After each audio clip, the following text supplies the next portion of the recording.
Bonjour à tous, j'espère que vous êtes en pleine forme. Bienvenue à cet atelier sur un retour d'expérience sur le tourisme bienveillant d'Auvergne-Rhône-Alpes qui s'est mis en place il y a 3 ans maintenant. Et donc, on va profiter de passer cette heure ensemble pour décortiquer un peu ce projet, cette mise en œuvre aussi de l'action et des actions qui ont découlé, avec un petit coup d'œil dans le rétro, des réexplication un peu stratégique des tenants, des aboutissants et de cette mise en œuvre, et puis vers quoi ça se projette pour la suite. Donc vraiment 1 heure d'immersion sur un seul projet dans le cadre de ce retour d'expérience, et j'ai le plaisir d'accueillir avec moi aujourd'hui, sous un tonnerre d'applaudissements, Camille Ract. Donc voilà. On n'est pas loin de la standing ovation, mais ce sera pour à partir au bout d'1 heure. Et Lionel Flasseur. Donc voilà. Respectivement chargé de projet de partir ici, et non pas à partir d'ici. C'est voilà, un terme de positionnement, il y a quelque chose. Et Lionel, directeur général du CRT, qui nous font le plaisir de venir un peu passer au grill le projet. Je me présente, moi c'est Jean-Baptiste, donc du coup je travaille à la Mona, et donc je serai le joyeux animateur de cette heure à passer ensemble.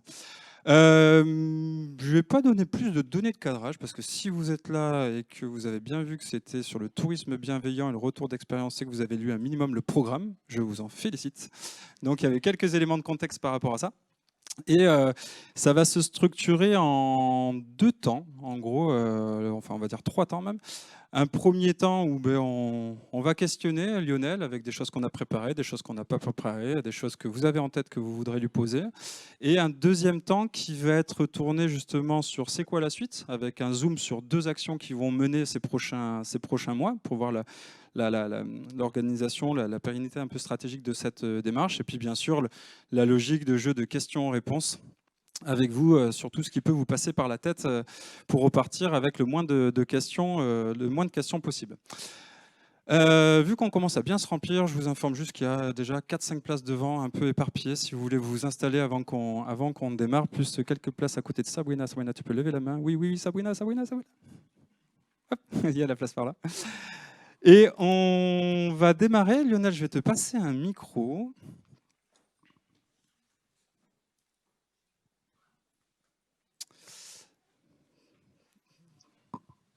On est bon. On est bon. Déjà, en quelques mots, peut-être te présenter, et puis après, on démarre un peu le jeu de questions-réponses pour que tu nous présentes ce tourisme bienveillant. Parfait, donc bonjour à toutes et à tous. Alors, ravi de faire ça le comble. Hein. Il y a 5 minutes, on était en train de flipper, on dit 400 personnes, donc là c'est bon, c'est agréable de vous voir. Donc je suis Lionel Flasseur, je dirige Auvergne-Rhône-Alpes Tourisme depuis 4 ans.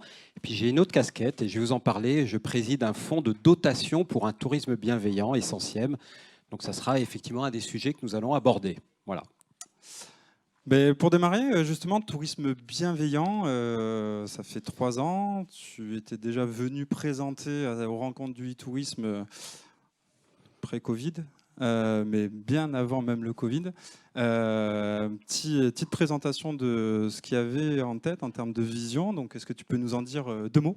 Oui, alors effectivement, c'est important de replacer cette période-là avant le Covid, parce qu'avec le Covid, beaucoup se découvrent une âme sensible sur l'environnement. Et nous, en 2018, c'était déjà un point important, sachant qu'on pensait déjà qu'on était en retard par rapport à ces sujets-là. Donc je suis ravi d'être là, qu'on me convoque, entre guillemets, 3 ans après, pour dire qu'est-ce qu'il en est. Parce que très sincèrement, au début, certains, et je tairai le nom par délicatesse, me disaient c'est quoi le tourisme gnangnan, bienveillant, gnangnan, tout ça, c'est un peu, voilà, c'est un peu tout ça, un peu tout naïf en tant que tel. Donc ça, c'est le premier point. Et le deuxième point qui me paraît important, c'est qu'encore ce matin, lors des interventions en plénière, j'ai cru comprendre qu'on était encore dans le sujet, est-ce que c'est important ou pas de faire de la durabilité dans le tourisme. Donc si vous en êtes encore à ce niveau-là, c'est que soit vous avez loupé un train, soit vous avez 5 ans de retard. Mais je pense que ce n'est pas le cas, parce que j'en connais bon nombre de vous dans cette salle. Je vois notamment Olivier là pour Bordeaux, et je sais que ça fait partie des métropoles qui travaillent sur ces sujets depuis longtemps. Il y en a plein d'autres ici. Donc effectivement, on n'est plus au stade ni de l'incantation, sur ces sujets, ni du constat. On est au stade de l'action, et en tout cas, c'est ce qu'on va souhaiter effectivement vous démontrer. Tourisme bienveillant, pour avoir une définition, elle est extrêmement simple, c'est du tourisme durable. Pourquoi on utilise le mot bienveillant? Tout simplement pour deux choses. La première, c'est qu'on souhaitait remettre l'humain au cœur du sujet et non pas la norme, parce que ça nous paraissait essentiel. Et d'autre part, parce qu'on trouvait que tourisme durable, il y avait tout de suite la connotation impact environnemental. C'était le raccourci qu'on pouvait faire, alors que le tourisme bienveillant, c'est véritablement comme une démarche de RSE, mais pas une démarche de RSE. Les trois dimensions qui sont économiques, environnementales et sociétales qui sont prises en charge. Et je vois François, tu étais tellement près que je ne te voyais pas. François qui aussi a lancé une démarche sur le tourisme différent, je crois au départ que ça s'appelait, et qui est empreinte effectivement de durabilité. Donc tout ça pour vous dire qu'ici, on est entre convaincus et que je ne veux pas passer trop de temps sur expliquer ce qu'est le tourisme bienveillant. Ok, donc traduction quand même pour la suite, ce côté derrière un autre vocable, mais on est bien dans cette sphère de transition durable sur ces trois éléments. Et les retours d'expérience après, justement, ce sera aussi de marquer cet aspect social, sociétal et pas seulement éco-geste, environnemental. C'est toujours bon de le rappeler parce qu'on est toujours dans cette reformulation, cette vulgarisation et taper sur ce même clou qu'on est sur ces trois dimensions, et les institutionnels du tourisme ont vraiment un rôle sur ces trois dimensions, quoi. Et sur le triptyque, on préfère utiliser le « et » que le « ou ». On préfère utiliser l'addition que la soustraction, la multiplication que la division. Et donc ça aussi, la démonstration, ça veut dire comment on doit conjuguer les trois pour avoir un territoire performant. Nouvelle petite question. Tu l'as abordé dans la foulée, donc on ne revient pas dessus. Mais tourisme bienveillant, tourisme durable à l'échelle d'une région avec une impulsion donnée, ben voilà un petit tour un petit peu des paradoxes dans lesquels ça baigne tout ça, entre ce qu'on veut faire et la réalité du terrain ou de la structure ou de la mise en œuvre. Bon, c'est vrai qu'on passe notre temps à gérer des paradoxes sur ces sujets-là. Et notamment parce qu'on a envie de choisir. Et c'est pour ça que nous, on n'a pas envie de choisir, on a envie de parler d'addition et de « et » plutôt que « ou ». On est convaincu qu'il faut être en capacité, effectivement, de conjuguer la durabilité au sens économique, environnemental et sociétal. Et la conjuguer, et non pas d'avoir à faire un choix. Vous êtes tous, des êtres humains, des citoyens, des électeurs, des consommateurs, des professionnels. Voilà, toutes ces casquettes sont en vous. Et elles se conjuguent entre elles. Et pour le tourisme bienveillant, c'est la même chose. Trop souvent, on nous a attaqué, entre guillemets, pour dire qu'il faut faire un choix. Il faut faire un choix entre la proximité et le tourisme international. Il y avait un atelier en fin de matinée sur le sujet, hein, François en y a assisté, où en permanence, c'est dingue quand même d'en arriver là, hein, en permanence de savoir s'il faut choisir entre faire du tourisme durable, est-ce qu'il faut encore accueillir les étrangers ou pas. En tout cas, nous, on ne se pose pas la question, hein. Bien sûr qu'on va les accueillir et on va ouvrir les bras, et les territoires qui ne les veulent pas, voilà, ils seront les bienvenus en Auvergne-Rhône-Alpes. On pense qu'on peut faire de la durabilité en accueillant tout le monde. On pense qu'on peut faire de l'humanité en accueillant tout le monde. On a à la fois ce droit, ce devoir et cette obligation en termes de professionnels du tourisme d'être en capacité effectivement d'accueillir le plus grand nombre. Alors ne partez pas sur des sujets d'overtourisme, etc. On en parlera dans la bienveillance, comment on veut traiter ce sujet-là. Mais c'est un des paradoxes qu'il faut être en capacité de traiter. Un autre paradoxe très, très opérationnel. Le digital, comme vous tous, fait partie des pierres angulaires de nos sujets stratégiques. Quand on a lancé le tourisme bienveillant, on a dit, tiens, on va se mettre face à nos propres contradictions. Le classement We Like Travel, que vous connaissez tous, qui est présent ici, au départ, on a été rapidement, au bout d'un an, on a été dans le top 3. Et on savait comment il fallait faire. On faisait des grosses conquêtes de communautés, on leur servait toujours la même soupe, les mêmes sujets, les best-of touristiques, les mêmes recettes, etc. Donc il y avait un taux d'engagement qui était fort. Et puis on allait sur tous les réseaux. Et ça faisait un haut, on était haut dans le classement. Et en fin de compte, quand on regarde le tourisme bienveillant, on se dit mais c'est pas ça qu'il faut faire. Il faut arrêter de taper toujours sur les mêmes clous, il faut arrêter de faire de la promotion d'un lieu qui est déjà saturé sur certaines périodes, il faut arrêter de faire découvrir toujours les mêmes recettes, les mêmes produits, il faut sortir des sentiers battus. Et au départ, la communauté, elle ne comprend pas ça, donc elle rejette, donc elle est moins engagée. Et donc on dégringole. Et nous, on avait annoncé qu'on allait dégringoler dans ce classement, et effectivement, on a commencé à régresser. Ça, c'est un paradoxe très, très opérationnel qu'il faut être en capacité de gérer. Et puis la bonne nouvelle, c'est qu'au fil du temps, quand vous installez une nouvelle ligne éditoriale, ben là, la communauté, elle comprend pourquoi vous faites ça. Et puis vous êtes dans la pédagogie et elle réadhère à votre système et vous remontez dans les classements. Voilà. Donc effectivement, je vous invite à aller voir une petite vidéo qui est sur tourismebienveillant.org, qui est à la fois un manifeste et à la fois une vidéo, et sur lequel on parle, il va falloir faire des choix. Et donc ces choix, effectivement, ça nous donne lieu à des paradoxes qu'il faut traiter. Voilà. Je cite 2 exemples opérationnels. Il peut y en avoir beaucoup. On va beaucoup parler de tourisme de proximité. Camille prendra le relais sur ce sujet-là. Ben là, encore une fois, quand on parle de ça, est-ce que ça veut dire qu'on exclut les autres clientèles? Je crois que j'ai été clair sur ce sujet. Donc du coup, un paradoxe de ne pas tomber dans le piège d'opposer faire venir des gens et rentrer dans cette logique durable, notamment ce que tu évoquais sur les clientèles étrangères. Et à un moment, des choix peuvent amener à ne plus être le top premier, le temps que ça se remette un petit peu en œuvre. Est-ce que tu évoquais sur les réseaux sociaux, sur pas mal les de contenus sujets. Évitons d'être binaire, quoi. Évitons d'être binaire. C'est soit on est comme ça, soit on est comme ça, soit on est respectable, on est durable, et parce on n'a plus des clientèles étrangères, on fait plus ça. Soit au contraire, on est les méchants capitalistes parce qu'on veut accueillir tout le monde. Enfin, ça, c'est très binaire, quoi. Et sur ces sujets-là, il ne faut pas être binaire. En tout cas, c'est notre position. On respecte, je tiens à le dire, on respecte les lanceurs d'alerte sur ces sujets-là. Et ça fait longtemps qu'ils ont lancé l'alerte. On respecte les positions très très fortes. Pour ceux qui étaient aux universités du tourisme durable au Havre, il y a eu notamment l'intervention de la présidente de Sea Shepherd. Je peux vous dire, les mots qu'elle a utilisés, la démonstration, c'était glaçant. Pour des humains que nous sommes, c'était glaçant. Et c'est entendable, ces sujets, c'est plus qu'entendable. On respecte toutes ces positions. Après, nous, on fait un choix. Et notre choix, il est modéré, non pas parce que c'est l'espèce de consensus mou, c'est qu'on pense que, on est en capacité de conjuguer, première chose, et deuxième chose, pour avoir un discours entendable qui embarque, nous, on fait ce choix-là de combiner, d'une part, et puis d'essayer aussi de lancer beaucoup de choses pour que peut-être ce soit inspirant, ou en tout cas des systèmes qui peuvent servir au plus grand nombre. Voilà. On veut prendre notre responsabilité, on veut apporter notre pierre à l'édifice, et on veut faire en sorte surtout que tous les efforts qui sont faits se conjuguent entre eux. Parce qu'aujourd'hui, le sujet, c'est un sujet, je pense, d'efficience. Voilà, il y a des actions qui portent, il y a des actions qui portent moins, il y a des actions qui sont très médiatiques, mais au final, il y a peu d'impact. Et il y en a qui sont beaucoup moins.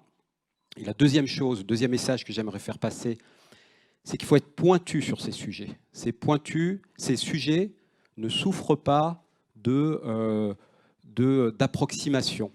Pourquoi? Parce que sinon, on se prend le boomerang, on se prend le revers. Et aujourd'hui, ça a été dit, je crois que c'était Paul qui en a parlé ce matin, sur le fait que on tend le bâton pour se faire battre sur bon nombre de sujets.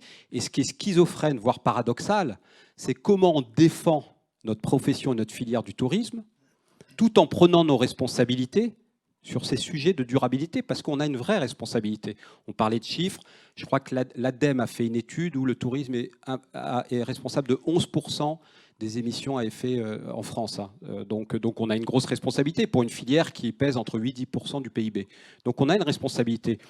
Donc il faut être capable de porter cette responsabilité, d'agir, de sortir ces sujets et d'arrêter de les mettre sous le tapis, parce qu'il y a bon nombre de professionnels, je pense notamment aux acteurs de la montagne, qui mettaient un peu ça sous le tapis, donc ils étaient attaqués par les médias et on est sur la défensive et on ne sait plus trop quoi dire. Et nous, dans le tourisme bienveillant, c'est une vision, ça c'est important, une vision, c'est là où on veut aller, ça dicte des choix, des décisions, des plans d'investissement et ce n'est pas une démarche RSE. Et on l'assume et du coup on sort les sujets et les sujets qu'on doit traiter, on essaie humblement de les traiter. Moi, j'ai une question bonus, pas préparée, mais que je t'ai partagée tout à l'heure dans le paradoxe, en fait, de les fusions des régions t'ont amené, et l'organisation a amené à faire un plan de restructuration où il y a eu un peu de casse, etc. Dans l'année qui suit, on parle de tourisme bienveillant, donc c'est une double question. Comment ça s'organiser entre cette position de tourisme bienveillant et puis la gestion RH en interne? Et comment, du coup, en interne, opérationnellement, ce tourisme bienveillant est incarné par tout le monde, acquis par tout le monde? Cette vision est partagée ou c'est encore un travail de sape après 3 ans? Alors, merci de me relancer dans ce débat 3 ans après. En plus, je crois qu'il y a des collaborateurs ou collaboratrices que je salue dans la salle et on pourrait leur poser la question comment vous avez vécu cette formidable période de plan social qui au final s'est transformé en plan de départ volontaire, donc qui était un peu plus bienveillant qu'un plan social. C'est pour ça qu'on n'est pas noir ou blanc, on n'est pas binaire. Je veux dire, là, je le dis, mais je le dis et je peux me tromper. La bienveillance, à un moment donné, quand vous avez une organisation qui peut être menacée à terme, qui peut être menacée dans sa structure de coûts, qui voit régulièrement ses budgets, ses dotations baisser en tant que telles. Et on avait un exemple sur Auvergne-Rhône-Alpes Entreprises qui s'appelait à l'époque ERAI. François, tu as connu cette organisation qui, sur un vote, n'a plus de dotation, 115 personnes au chômage. Donc la bienveillance, à un moment donné, ça consiste aussi à faire des choix difficiles, douloureux, et de faire en sorte que non seulement l'organisation puisse durer, perdurer, se redévelopper, y compris, on a ouvert, comme c'était un plan de départ volontaire, on a fait beaucoup de nouvelles embauches. Camille en est une des toutes dernières arrivées chez nous. Donc voilà, la bienveillance, c'est pas béni oui, c'est pas machin, c'est pas ça. Et en plus, ça me fait penser à quelque chose. Si on veut être un peu presque cynique, mais en tout cas sur une vision un peu plus mercantile des choses, on pense qu'un territoire qui va dans ce domaine-là en retirera un avantage compétitif différenciant. Et ça, il suffit de regarder les chiffres, l'appétence de tout à chacun pour ces sujets-là. Si on sait bien les mettre en œuvre, si on sait bien les marketer dans le noble sens du terme, en tant que tel, eh ben vous en retirerez un bénéfice qui aura une lecture économique aussi. Donc c'est à la fois une approche humaine, citoyenne et je dirais, de développement économique.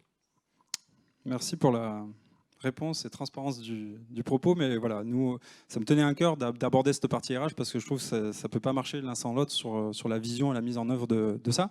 Du coup, un peu toujours dans ce côté regard dans le rétro avant de basculer à la suite, est-ce que tu peux nous retracer les quelques actions menées de 2-3 ans, alors sans faire la liste à la Prévert, mais en fait, pas le côté bulldozer non plus, mais les choses qui ont été structurantes pour aujourd'hui arriver à un certain niveau de réflexion et de nouvelles actions en fait.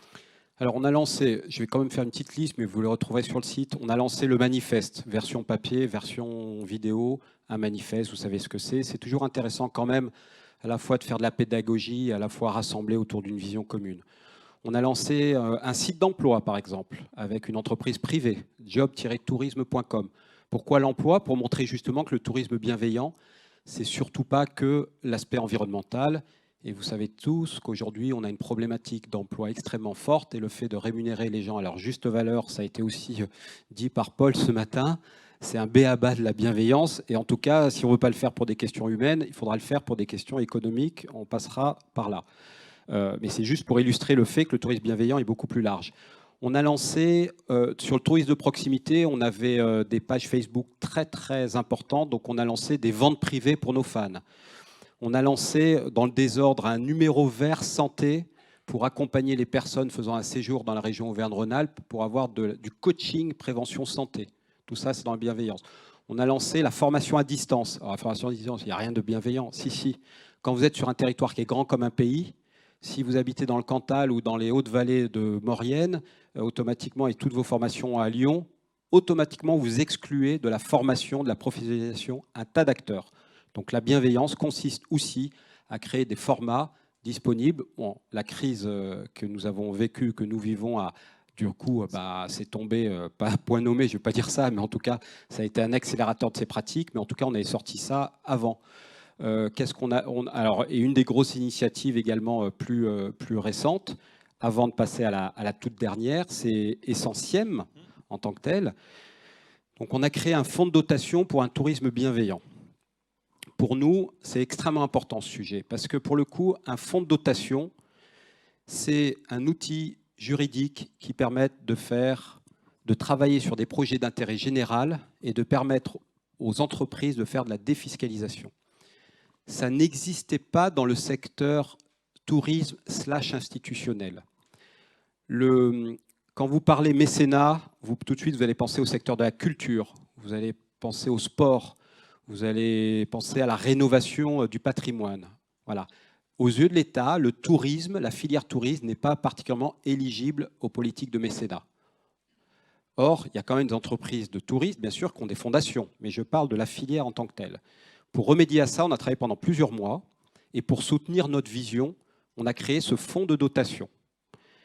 C'est un fonds national, c'est-à-dire que ce n'est pas une émanation d'Auvergne-Rhône-Alpes Tourisme, même si on est à l'initiative, mais très rapidement, on s'est dit que si on voulait faire bouger les choses, il fallait qu'on ait cette ampleur nationale.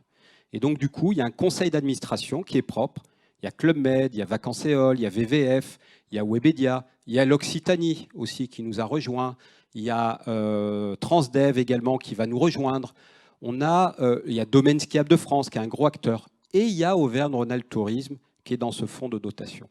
Ce fonds de dotation, il est là pour porter des projets d'intérêt général dans 3 domaines: le tourisme pour tous, l'environnement et pédagogie et connaissances.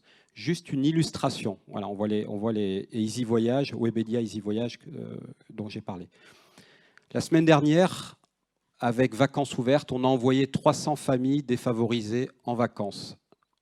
90% d'entre elles n'étaient jamais parties en vacances. Je ne suis pas là pour vous tirer les larmes, hein, ce n'est pas ça le sujet. Mais simplement, en tant que filière, on a une vraie responsabilité sociétale dans ce domaine-là. Sur les personnes en handicap, c'est 10 à 11% de la population. 60%, rappelez le chiffre, 62% des gens sont partis en vacances cet été. Ça veut dire que bon nombre des Français ne sont pas partis en vacances. Qu'est-ce qu'on fait? On s'en fout? Ou est-ce qu'on essaie d'agir? Dans le tourisme bienveillant, au travers des centièmes, on essaie d'agir parce qu'on pense qu'on est une filière qui a une responsabilité par rapport à ces personnes-là pour développer la notion de tourisme pour tous. C'est un exemple parmi tant d'autres. On a travaillé avec l'ANCV également pour envoyer des jeunes dans des séjours de montagne. Voilà, il y a pas mal d'actions. Ça, ce sont des actions décidées par le fonds de dotation. La particularité, c'est que ce fonds est en capacité d'héberger des initiatives que vous prendriez dans le domaine du mécénat. Je fais un peu de pub entre guillemets parce que c'est de la solidarité avant tout. Si vous souhaitez, en tant que ville, en tant que département, en tant qu'office du tourisme ou en tant qu'acteur privé, vous lancer dans des fonds de dotation, faire appel à vos partenaires privés, faire en sorte qu'ils puissent avoir 60% de réduction fiscale sur leurs impôts, ou faire du micro-don pour que vos voyageurs, vos visiteurs investissent dans votre fonds avec des retombées sur votre territoire, vous avez 2 possibilités. Vous le faites par vous-même, ça vous prend entre 6 mois et 1 an. Il va falloir prendre un conseil juridique, un responsable financier, enfin voilà, marketing, etc. Soit vous faites héberger par Essentiem, vous créez votre fonds, vous nommez votre fonds, vous revendiquez votre fonds, vous faites la publicité de votre fonds, sauf que vous appartenez à un collectif, qui est le collectif Essentiem, et 2, vous bénéficiez d'un bouquet de services pour pouvoir faire en sorte que vous vous concentrez juste sur la cause et non pas sur toute la logistique autour de cette cause. Voilà, donc ça c'est la particularité et c'est un message fort que l'on veut porter parce que dans le domaine de la solidarité, voilà, faisons les choses ensemble. Et l'Occitanie l'a bien compris, et moi j'en suis ravi, et je serais ravi d'accueillir n'importe quel autre territoire en France pour montrer qu'Essentiem a cette dimension-là, voilà, sur des sujets qui sont importants, primordiaux, et qui ne sont pas, et encore une fois, n'y voyez pas du cynisme de ma part, qui ne sont pas uniquement une question humaine. En tant que territoire, si vous affichez que vous avez une responsabilité dans tous ces domaines-là, le consommateur, le voyageur, le touriste va le reconnaître et le reconnaîtra dans son achat, dans sa préférence de destination. Aujourd'hui, on est en recherche de sens. Les entreprises le font, d'ailleurs des entreprises à mission qui émergent aujourd'hui. Et le sens, il doit être affiché, il doit être marketé. Il y a des entreprises qui font ça très très bien. Et en tant que filière, on doit être en capacité de le faire. Et c'est ce type d'outil qu'on vous propose aujourd'hui. Merci Lionel. Donc du coup, si on retourne au rétro, un manifeste qui se cadre un peu la vision, des actions dans l'emploi, dans la formation, un numéro vert plutôt là pour le client en fait, final en lien avec le bien-être, etc. Mise en réseau et là un fonds de dotation pour des actions pas périphériques en fait. On est responsable d'un certain nombre de choses dans tout l'univers du durable et du tourisme bienveillant. Et là, un cas concret. Voilà, des actions d'intérêt général. Et autant vous en menez dans vos organisations, vous ne savez pas quelles sont d'intérêt général, vous avez sûrement des partenaires financiers. Et donc la différence, c'est que vous pourriez retourner vers vos partenaires financiers en disant, il y a deux bonnes nouvelles, soit tu me donnes 60% de plus sur le budget, ça ne te coûtera pas plus, soit tu as un crédit d'impôt de 60%. Ok. Avant de passer à une deuxième action qui est en train de se lancer avec plein d'exclusivité dans la présentation, un petit tour peut-être de questions, de précisions, de clarifications, de questions gratte-poil aussi s'il faut, que vous voulez poser à Lionel. Et puis moi je viens avec le petit micro pour vous donner la parole. Ouais, alors je dois vous donner le micro parce que c'est enregistré. Et on se présente à chaque fois s'il vous plaît. Bonjour, je suis Marie Alantaz. Lionel, au tout début, en fait, tu parles du tourisme bienveillant en disant que c'est un peu comme une démarche RSE, mais pas complètement une démarche RSE. Est-ce que tu peux juste expliquer pourquoi ? Ouais. C'est une vision. Ça veut dire la vision par rapport à la démarche RSE, la vision, c'est là où on veut aller. C'est là où on se projette à 10, 15 ans et tous nos choix doivent être dictés en fonction de ça. Je vais vous prendre un exemple dans les sports, dans les équipements outdoor.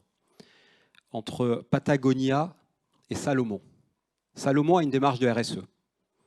Mais le positionnement marketing, ça ne repose pas sur les fondamentaux de la RSE.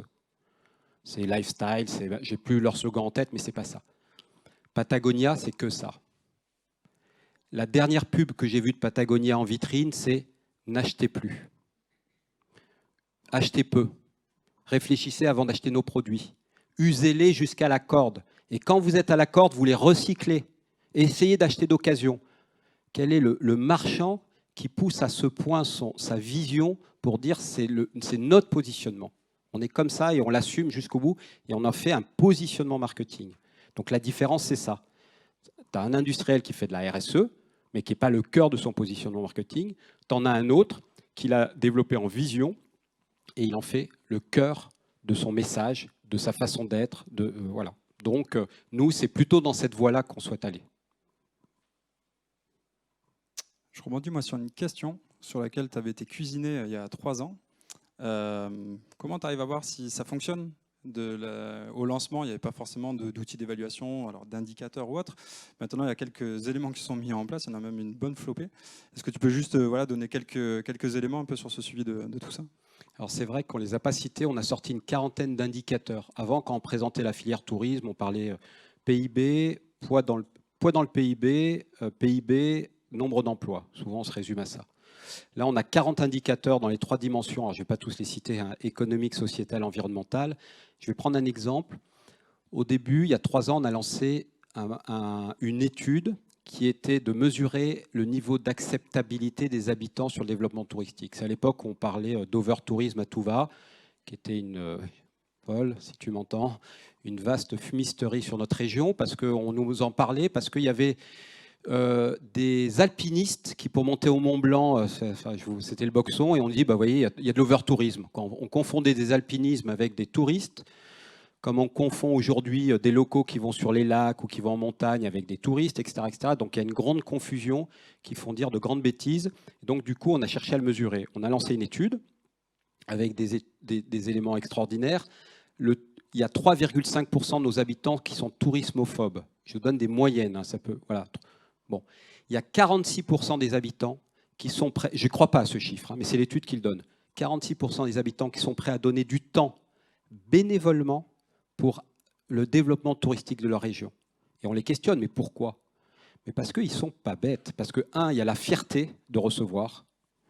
La deuxième chose, c'est qu'ils savent très bien que dans leur vie de tous les jours, il y a un certain nombre d'infrastructures, de commodités, d'événements qui sont là tout simplement parce qu'il y a des touristes et qu'ils n'auraient pas tout ça pour leur propre qualité de vie s'il n'y avait pas du tourisme en tant que tel.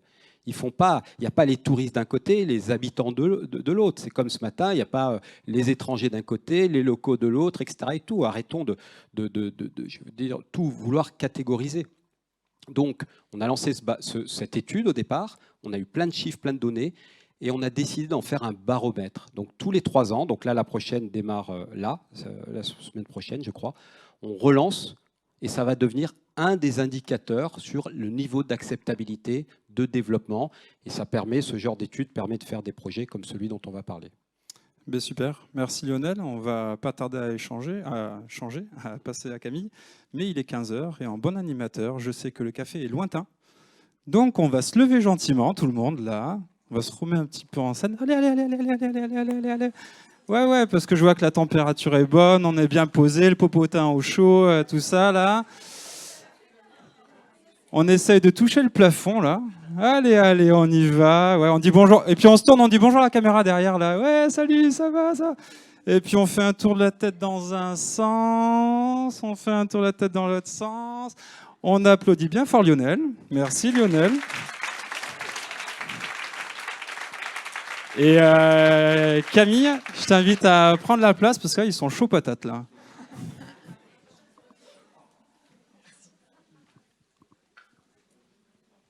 Bonjour à tous, moi c'est Camille et j'ai rejoint Auvergne-Rhône-Alpes Tourisme l'année dernière, ça fait pile un an. Et je suis ravie d'être là aujourd'hui pour vous parler de Partir ici. Donc Partir ici, c'est vraiment l'incarnation concrète de tout ce que Lionel a raconté juste avant sur la vision du tourisme bienveillant. Donc le brief, c'était de stimuler le tourisme durable et de proximité. C'était vraiment la consigne.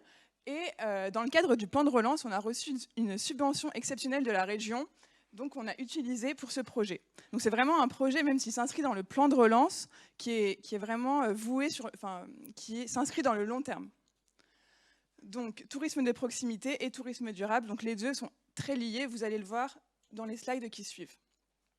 Donc, concrètement, de quoi parle-t-on? Donc, Partir ici, c'est votre guide pour mieux voyager près de chez vous. Donc, on s'adresse aux habitants de la région Auvergne-Rhône-Alpes. C'est un guide de sortie et d'activités en ligne. Donc ça ressemble à ça, la page d'accueil. Et l'idée, c'est vraiment d'accompagner les habitants dans leur recherche de sortie et les inspirer pour qu'ils portent un nouveau regard sur leur territoire. Ils se dépaysent tout en restant chez eux. Alors, comment on s'y prend, en fait? On a plus de 2000 activités qui sont authentiques, originales, proposées sur Partir ici, dans toute la région. Il n'y a pas de territoire laissé de côté. Et ce sont des activités respectueuses du vivant et des territoires. C'est pour ça qu'on parle de tourisme durable, on est vraiment en plein dedans. Et en plus, toutes ces activités peuvent être enrichies par la communauté de passionnés qui sont les habitants de la région, certains habitants qu'on va appeler les éclaireurs, et j'y reviendrai tout à l'heure. Donc ça, c'était pour un peu planter le décor.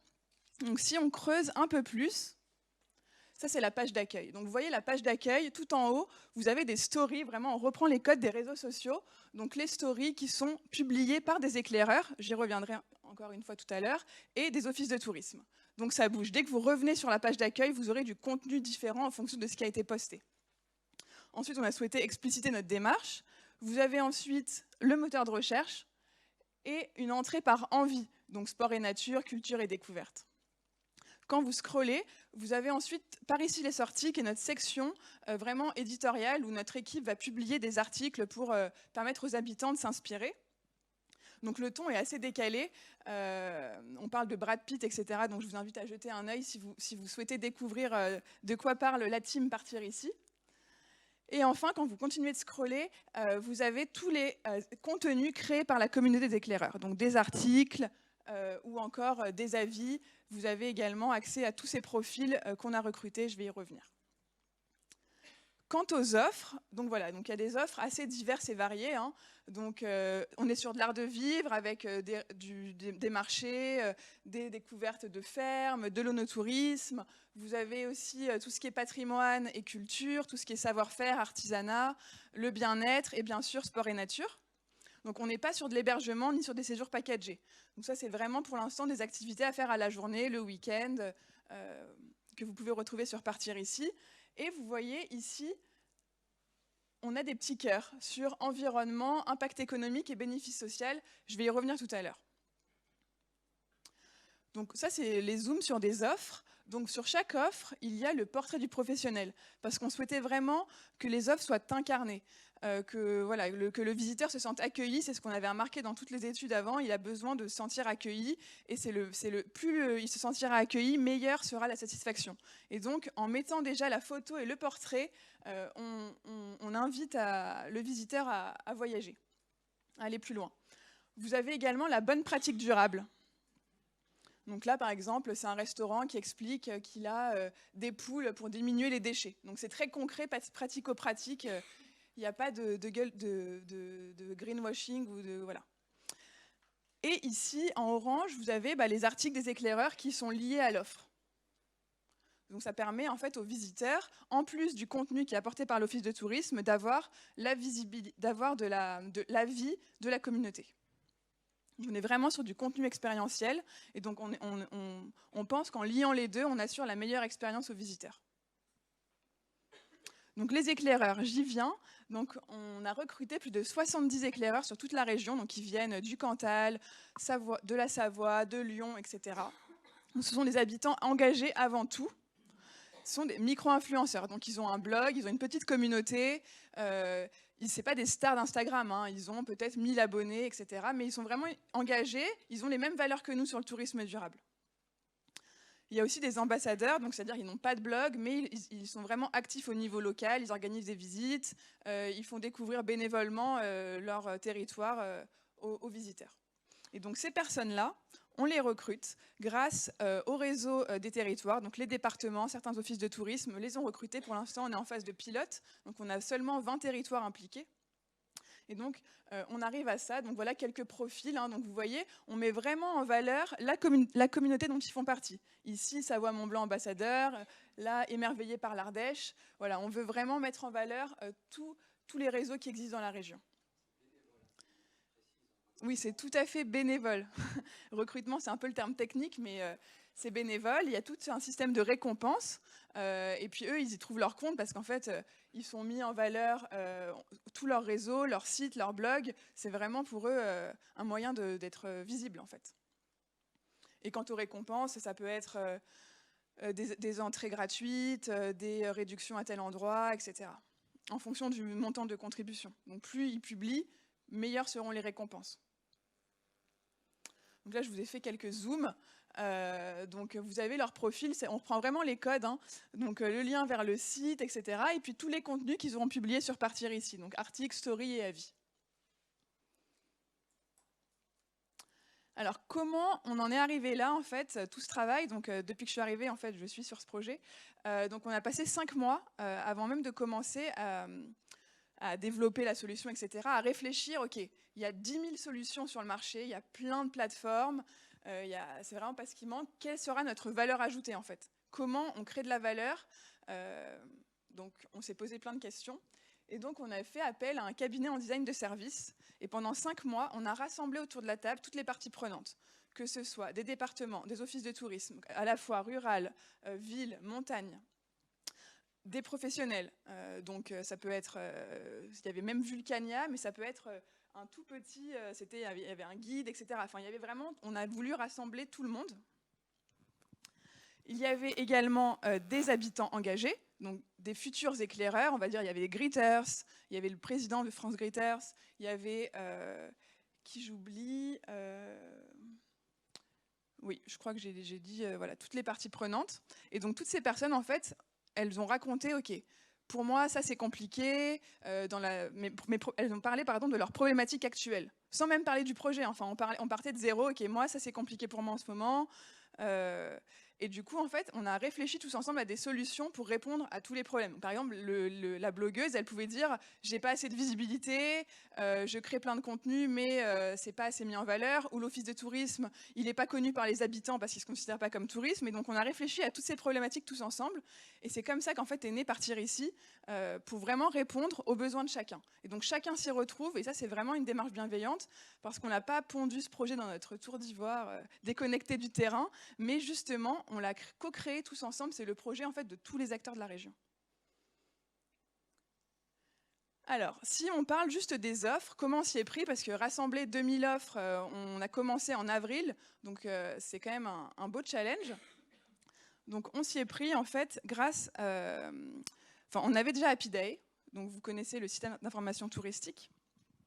Et donc tous les territoires, on les a mobilisés, on leur a dit, vous allez présélectionner des offres sur Happy Day pour permettre aux habitants de porter un nouveau regard sur leur territoire, de vivre des expériences originales près de chez eux, de découvrir des pépites méconnues. Et donc, ça, c'était le 1er avril. Et en un mois, on a eu 10 000 offres présélectionnées par les offices de tourisme. Donc, tous les offices de tourisme ont joué le jeu. Il y en a plus de 200 dans la région. Donc, ils ont tous critérisé sur Happy Day pour que les offres soient présélectionnées. Mais ça ne suffisait pas. Il y a une deuxième étape. La deuxième étape, pour s'assurer que le visiteur ne va retrouver sur Partir ici que des offres durables, c'est un peu plus compliqué. Donc, le professionnel dont l'offre a été sélectionnée, il reçoit un mail. Dans ce mail, il y a une petite vidéo qu'on va vous montrer. Et ensuite, il va remplir un questionnaire en fait, pour autodiagnostiquer ses pratiques en termes de tourisme durable. Donc, c'est un questionnaire qui se veut vraiment vertueux. Ce n'est pas du tout moralisateur. Les questions, on ne va pas aller dans le détail des questions, mais c'est tendre à, etc. Donc, c'est vraiment être dans la démarche. Et ces critères, on les a co-construits avec l'ATES, donc Association du tourisme équitable et solidaire.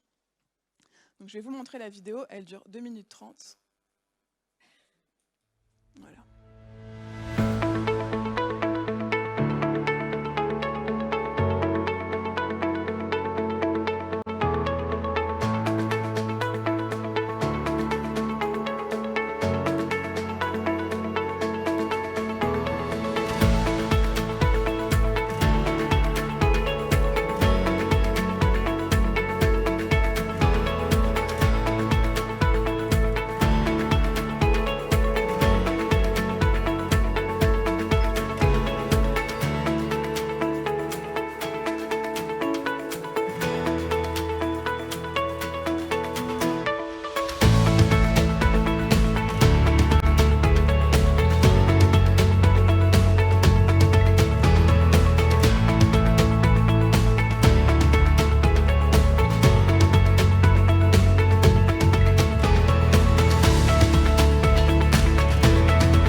Donc cette vidéo, elle a été vue plus de 15 000 fois pour le moment.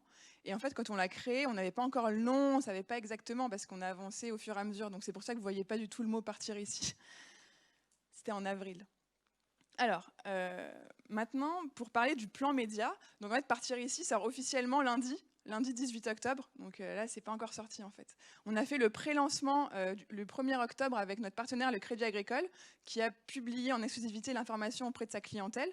Donc plus d'1 million de personnes ont été touchées par emailing ou par le site de Crédit Agricole quand ils se connectent à leur compte. Et du coup, à partir de lundi, c'est vraiment les choses sérieuses qui commencent. Donc j'ai hâte.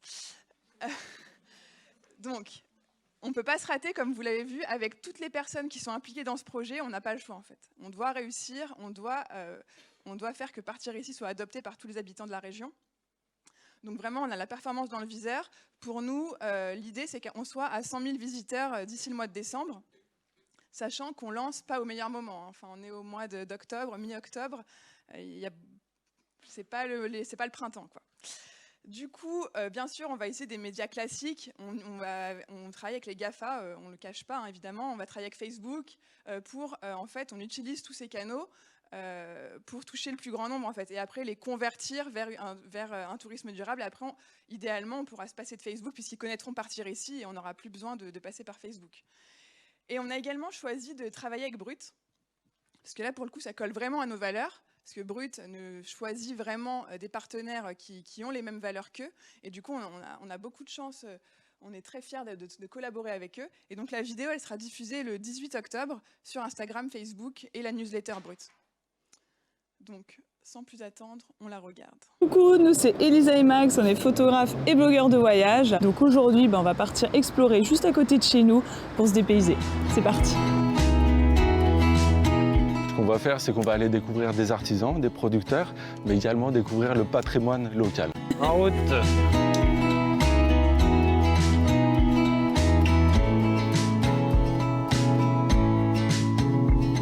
Et consommer local, c'est quand même chouette.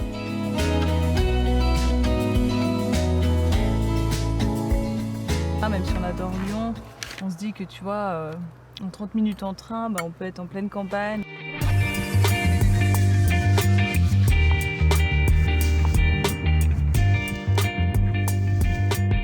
Allez, il est l'heure de rentrer à la maison. En tout cas, nous, on vous conseille d'aller faire un tour sur le site partirici.fr si vous voulez plein d'idées cool comme ça pour du voyage de proximité dans notre belle région Auvergne-Rhône-Alpes.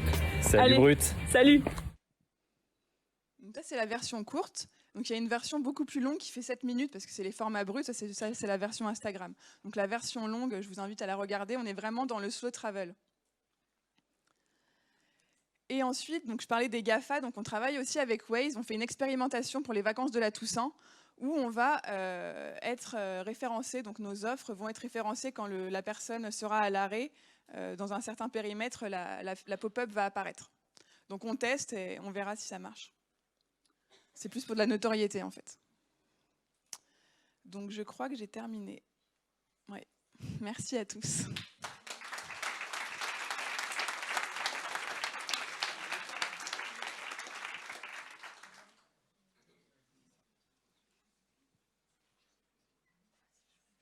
Et merci Camille. Merci Camille. Je vais prendre ma petite tournée de micro et puis on y va. C'est l'heure des questions. Pareil, on se présente. Claire Louera de Loire-Atlantique Développement. J'avais une question par rapport aux autodiag. Enfin, certains, du coup, remplissent pas forcément les critères. Est-ce que vous les accompagnez pour qu'ils atteignent ces critères? Très bonne question. Alors, pour l'instant, merci. Parce que cette question, elle revient systématiquement.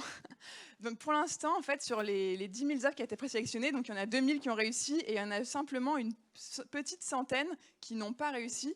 Donc pour l'instant, on n'a pas un plan tout de suite là maintenant, mais c'est prévu dans notre feuille de route de vraiment les accompagner. On va faire des formations, plutôt avec des vidéos pédagogiques, parce qu'il faut que ça touche le plus grand nombre, que ce soit simple, il ne faut pas qu'ils viennent 2 jours passer une formation. Donc on est en train de réfléchir à tout ça, peut-être en partenariat avec le Crédit Agricole aussi là-dessus. Je traverse. On aurait pu se rapprocher quand même. Bonjour, je suis Catherine Sabat de l'agence Les Origines. Je voulais vous demander, ce projet que vous avez mis au point, il représente quelle enveloppe budgétaire? Parce que du coup, ça représente 5 mois de travail, des investissements en communication, comme par exemple la web brute, j'imagine que ça a un coût. Ça représente combien? Parce que du coup, c'est très chouette, hein, mais j'imagine que le budget est conséquent. Ouais. On est sur une enveloppe là, quasiment 600 000 €. Si on additionne tout depuis le début, donc en fait c'est depuis novembre où... Ah. Lionel est arrivé.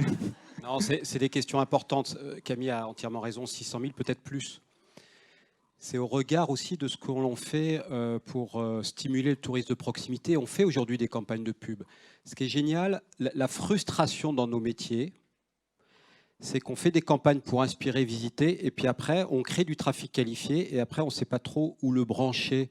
Ok, alors on fait des opérations avec les Expedia, etc., pour essayer de convertir ça en vente. On le fait de plus en plus, etc. Et là, on se dit, enfin, on a un produit à lancer. Et on n'en a pas tous les 4 matins, des produits, un service à lancer. Quand vous êtes à la tête d'un OT, d'un CDT, etc., et tout, ce n'est pas tous les 4 matins où vous lancez un nouveau service. Donc c'est beaucoup d'argent. Mais en fin de compte, cet argent, on le dépensait déjà, sauf que là, la différence, c'est qu'on fait de la rétention. Vous faites une campagne de pub, vous ne savez pas trop si la personne plu, pas venue et tout. Là, on va monitorer. Et les gens qui viennent, le taux de rebond, le temps de visionnage, les répétiteurs, donc les gens qui vont revenir, etc. etc. Donc, je défends cet investissement. qui a été, en plus, on a la chance d'avoir une région qui nous a fait confiance, qui nous a octroyé des budgets supplémentaires pour la relance. Voilà, donc ça c'est important. C'est 100% digital. Je vois Karine là-bas que je salue. Tout ça est extirpé d'Apidae, donc ça montre bien que derrière un outil, il y a les cuisines, mais nous, notre job, c'est de préparer, de préparer les repas, de servir concrètement, de s'appuyer sur toute cette base pour faire en sorte de le convertir en service. Donc tout ça pour dire que les investissements sont importants, mais à partir du moment où on a un ROI dessus, je peux vous dire que ce sont des bons investissements. Merci, surtout que je ne sais pas si ça a été précisé, mais la clientèle de proximité régionale, c'est 38%, c'est ça, hein, à peu près? C'est effectivement 26% en temps normal, en volume, pas en valeur. C'est monté à 48% durant l'été 2020 et ça a été un tiers de nos touristes à l'été 2021. Et je rappelle qu'on fait 21 milliards d'euros de chiffre d'affaires chaque année. Donc 600 000 euros, c'est une belle somme, très belle somme, mais au regard effectivement des enjeux, ça reste un bon investissement. Merci pour la précision. Et on a une nouvelle question. Ophélie, pour la Manche, j'avais une petite question. Est-ce que vous allez au bout du parcours client? Est-ce que la réservation de la prestation est possible? Donc pour l'instant, on se positionne simplement en intermédiaire, mais c'est prévu aussi dans la feuille de route qu'on intègre la réservation dans un temps 2. La feuille de route, on a beaucoup de choses qui vont être amenées à évoluer, donc la réservation en fait partie. Ouais. Bonjour, Thomas Cognon, Office de tourisme de Saintes. Moi, j'avais une question plus sur l'entrée. Alors, effectivement, votre région, votre territoire est très grand. Donc, du coup, vous allez avoir beaucoup d'offres. Je crois que c'est plus de 6 000. 2000. Vous avez une entrée, par exemple, voilà, moi, je suis autour de Lyon. Je veux faire et voir tout ce qu'il y a dans un rayon de 20-30 km parce que voilà, les gens ne vont pas forcément tout le temps partir, j'imagine, sur 2-3 jours. Donc, est-ce qu'il y a cette possibilité, ou soit cartographique, ou soit un moteur de recherche qui le permet?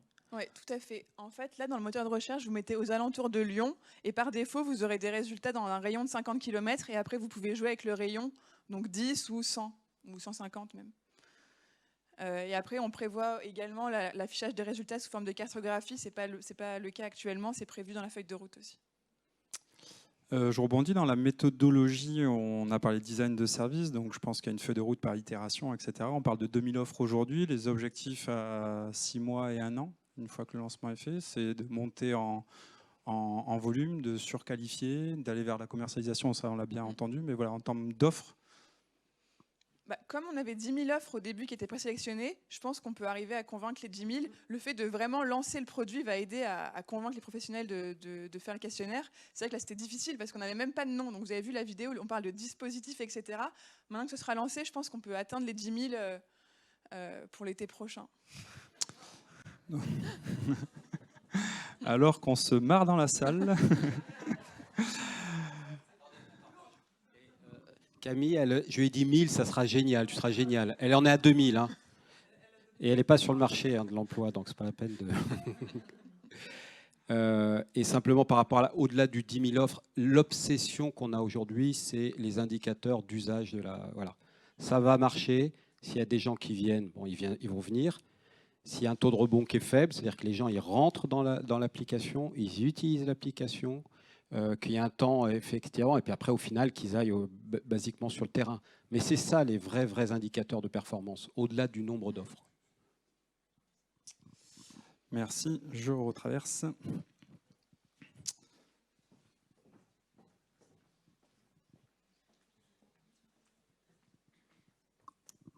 J'ai une nouvelle question parce que du coup, je trouvais hyper intéressant que vous ayez fait appel à des éclaireurs. Du coup, ça fait un petit peu penser à ce que les entreprises du privé peuvent faire avec les consommateurs et du coup les conseils qu'on peut avoir par d'autres consommateurs. Alors, j'ai plusieurs questions et j'espère que vous allez vous en souvenir. La première, c'est comment vous avez fait, comment vous avez eu cette idée-là. La deuxième, c'est comment vous avez fait pour recruter du coup ces éclaireurs. Par quel biais, par quel canal? Et la troisième, c'est quelle est la fréquence de publication ou comment en fait ils s'y prennent. J'imagine que les blogueurs doivent être plus dégourdis que les simples touristes lambda au niveau de la création des contenus. Donc voilà, est-ce que vous pouvez nous expliquer un petit peu plus en détail comment ça s'est passé? Ça marche. Alors, la première, du coup, comment on a créé ça? En fait, c'était vraiment lors du design de service. Parce qu'on a impliqué des habitants engagés. Donc, ceux qui avaient déjà un blog, ou ceux qui avaient déjà un compte Instagram, où ils postaient que des contenus de voyage dans leur région. Et donc, c'est ces personnes-là, en fait, en les écoutant, que l'idée est venue, en fait, avec les brainstorming, etc. Après, il a fallu trouver un nom. Donc, au début, on disait les ambassadeurs, mais ça allait pas parce que c'est pas que les ambassadeurs. Bref. Et du coup, après, on a trouvé le nom des éclaireurs. On a fait tester tout ça auprès de futurs éclaireurs. On a corrigé, etc., certains éléments pour que ça colle vraiment à leurs attentes. Et pour le recrutement, du coup, donc pour l'instant, il y en a 70. On s'y est pris vraiment aussi en design de service au début, pour déjà comment on allait les recruter. Donc le système de récompense, qu'est-ce qui marche pas, qu'est-ce qui les intéresse. Au début, on avait pensé à des trucs, mais ça ne les intéressait pas du tout. Rien que le fait pour eux d'être republiés, par exemple, par Auvergne-Rhône-Alpes Tourisme sur Facebook, rien que pour eux, ça c'est déjà une super récompense, en fait. On n'y avait pas forcément pensé, nous, au début. Et donc tout ça, c'était donc brainstorming collectif. Et ensuite, on a créé avec eux aussi, et avec les territoires, très important, parce que ce sont les territoires qui vont aller les recruter, on a créé 2 kits. Un kit de bienvenue pour les éclaireurs et un kit de mobilisation pour les offices de tourisme. Comme ça, ils ont vraiment la feuille de route, etc. Et ce guide, on l'a co-créé tous ensemble, on l'a amélioré tous ensemble. Et donc maintenant... Donc chaque territoire s'y prend un peu à sa manière. Hein. Donc je sais que par exemple Savoie-Mont-Blanc, eux, ils ont une communauté de 10 000 ambassadeurs en fait. Et donc sur ces 10 000, ils en connaissent très bien quelques-uns. Ils ont pris le téléphone, ils les ont appelés directement, ils ont directement accepté. Après, il y en a, ils ont fait des posts sur les groupes Facebook. Il y a plein de méthodes. Et généralement, ils les connaissent déjà très bien parce qu'ils ont déjà tous ces réseaux dans leur territoire. Donc ils vont juste pêcher dans leur réseau. Et ensuite, la dernière question, comment les éclaireurs y postent? En fait, chacun est libre de poster, il n'y a pas de consigne. Bah là, on leur a dit ça allait être le lancement, donc mettez quelque chose. Parce qu'en fait, on les a recrutés depuis le mois de juillet, donc on les a recrutés, il n'y avait pas de plateforme non plus, donc on allait un peu à l'aveugle. Donc maintenant, forcément, ils sont un peu plus à l'aise. Donc on a un peu plus tous les profils. La plupart, ils ont déjà des blogs, donc c'est très facile pour eux. Et ceux qui n'ont pas de blog, il y a la possibilité de faire des blogs, de faire un blog sur Partir Ici, donc ils peuvent rédiger. C'est assez intuitif, donc on les accompagne. On a un groupe Facebook privé où on partage des tips, on les appelle « Je vous éclaire » et on explique comment faire. Voilà. Merci pour se rappeler des 3 questions et pour la réponse, Camille. Lionel, un petit mot de la fin. Et puis Camille, il y aura un petit mot de la fin. Est-ce que tu veux partager quelque chose que tu n'as pas encore partagé? En tout cas, tu as passé un super entretien d'embauche. Franchement. Non, bah, je vous dis, j'ai vraiment hâte d'être le 18 octobre, donc le jour du lancement. Donc vous pourrez suivre sur Brut et nos réseaux toute l'aventure Partir Ici. Donc je vous invite à vous connecter le 18 octobre.